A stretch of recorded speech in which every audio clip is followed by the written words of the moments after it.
자, 이런 애착 유형이 중요한 이유는 계속 성인이 되어서도 반복된다는 겁니다. 어릴 때부터 자기가 영아 시절에 엄마와 주 양육자와 맺은 애착 관계는 그 다음에 친구를 만들 때, 어릴 때부터 성인이 되어서도 계속해서 그 애착 관계를 반복하게 된다는 겁니다.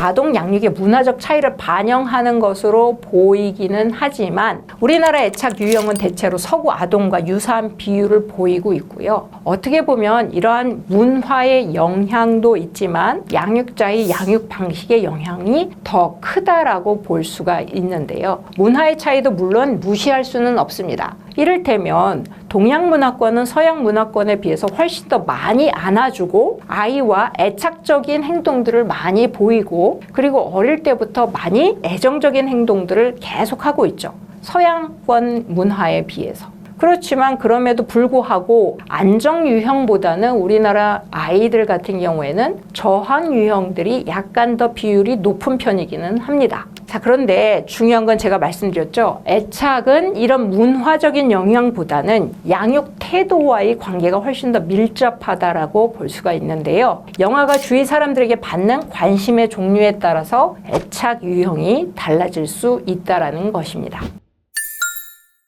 자, 그러면 안정 애착된 영아의 양육자는 어떤 양육 태도를 보이는지 한번 살펴보도록 하겠습니다. 안정 애착된 아이의 양육자들은 주로 평소에 출생 초기부터 영아들하고의 접촉을 좋아합니다. 아이들이 보이는 사회적 신호체계, 울기, 웃기, 빨기, 쥐기, 매달리기 이러한 사회적 상호체계에 대해서 상당히 즐거워하고 잘 반응을 보이죠. 자, 그리고 정서적인 표현도 자주 합니다. 아우 이뻐라, 아이 잘했어요, 아이고 사랑스럽구나. 그리고 자주 웃어주고 감정적인 표현을 잘 합니다. 그리고 영아의 사회적 신호에 대해 매우 민감하게 반응하죠. 울면 안아주고 달래주고 웃으면 거기에 같이 웃어주는 이러한 민감한 반응들을 보입니다. 그리고 영아들이 그의 주위를 탐색하도록 자극하죠. 엄마 여기 있을 테니까 저거 한번 해봐. 아이고 잘한다. 그래 저거 만져볼까? 저거 쥐어볼까? 저거 이렇게 만들어볼까? 아이를 자극하는, 주변을 탐색하도록 하는 것을 매우 지지하고 격려해 주죠.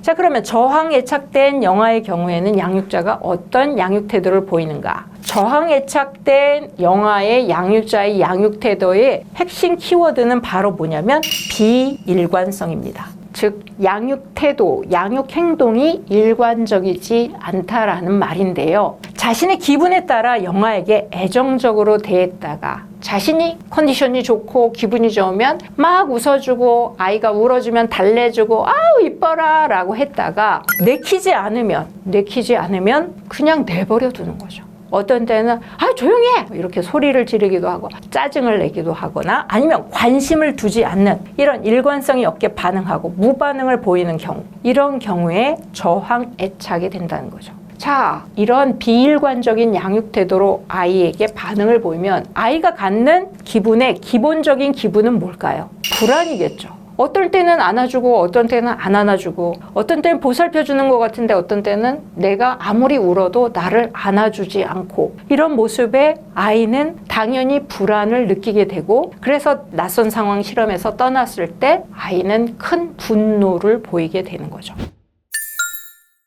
자, 세 번째 애착 유형, 회피 애착된 애착 유형의 양육자는 어떤 양육 태도를 보이는가? 두 가지 유형의 양육 태도를 보이는데요. 둘 중에 하나로 인해서 회피 애착의 행동들을 하게 된다는 겁니다. 자, 첫 번째는요, 자신의 영아들의 반응에 대해 참을 수 없어 하는 겁니다. 아이가 울면 아 시끄러워 그만해 막 이렇게 반응을 보이거나, 영아들이 보내는 신호에 아예 아무리 울어도 돌아보지를 않습니다. 안아주지를 않아요. 아니면 또 다른 양육 태도는 지나치게 열성적이어서 끊임없이 영아에게 말을 하거나 영아가 원치도 않는데도 많은 자극을 주는 거죠. 아이도 지치고 힘들 거 아니에요. 그런데 계속 아이가 반응을 하건 안 하건 간에 영아들이 원치 않는데도 계속 뭘 하게끔 하거나 유도하거나 아이가 싫어하는 모습을 보이는데도 불구하고 자신이 해야 된다고 생각하면 계속 자극을 주는 거죠. 자, 이런 행동을 할 때 아이는 피하고 싶은 겁니다.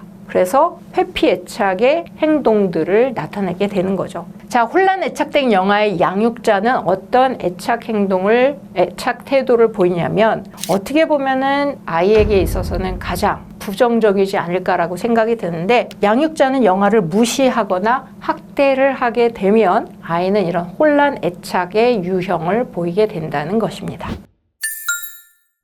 안정 애착과 불안정 애착 세 가지를 우리가 살펴봤죠. 자, 이런 애착 유형이 중요한 이유는 계속 성인이 되어서도 반복된다는 겁니다. 어릴 때부터 자기가 영아 시절에 엄마와 주 양육자와 맺은 애착 관계는 그 다음에 친구를 만들 때, 어릴 때부터 성인이 되어서도 계속해서 그 애착 관계를 반복하게 된다는 겁니다. 안정적으로 애착 관계를 형성했던 아이들은 다른 사람들하고의 인간관계를 형성할 때도 역시 안정적인 애착 행동들을 보이게 되죠. 연인을 만들 때, 친구를 만들 때, 직장 동료들과의 관계를 형성할 때 이런 모습을 반복하게 됩니다. 자, 불안정 애착을 형성한 사람들은 자기가 경험했던 애착 유형을 반복하게 된다는 것입니다. 그 이유는 바로 내적 작동 모델, 즉 영아가 양육자와의 상호작용을 통해서 구성한 자신과 타인 그리고 사람들의 관계에 대한 인지적 표상이 형성되기 때문입니다.